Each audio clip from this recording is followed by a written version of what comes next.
പ്രിയപ്പെട്ടവരെ, മനോജ് മാസ്. ഈ വാർത്ത കണ്ടോ? ഇത് കുറച്ച് പഴക്കമുള്ള വാർത്തയാണ്. എന്നാലും ഇത് ഇടയ്ക്കിടയ്ക്ക് ശ്രദ്ധയിൽപ്പെടുമ്പോൾ ഒരു വീഡിയോ ചെയ്യണമെന്ന് വിചാരിച്ചു.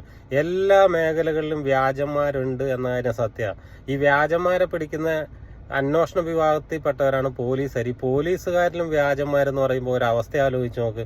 അതുമാത്രമല്ല, ഈ വ്യാജ പോലീസിനെ പിടിച്ചത് എങ്ങനെയാണെന്ന് വെച്ചാൽ, മാന്യമായിട്ട് ജനങ്ങളോട് ഇടപഴകുന്നത് കണ്ടിട്ട് സംശയം തോന്നിയിട്ടാണ് പോലീസിനെ പിടിച്ചത് പോലും. എന്തൊരവസ്ഥയല്ലേ! അപ്പോ ഈ പോലീസിനെ അറസ്റ്റ് ചെയ്യാനുള്ള കാരണം പോലീസുകാർ മാന്യമായി പെരുമാറുന്നില്ല എന്ന ഒരു സത്യം നിലനിൽക്കുന്നു എന്ന് തന്നെയല്ല നമുക്ക് ഇതിൽ നിന്ന് മനസ്സിലാക്കേണ്ടത്.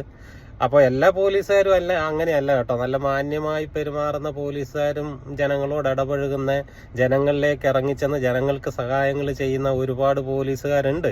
പക്ഷെ അപൂർവം ചില എല്ലാ മേഖലകളിലും ഉള്ളതുപോലെ അപൂർവം ചിലരുണ്ട്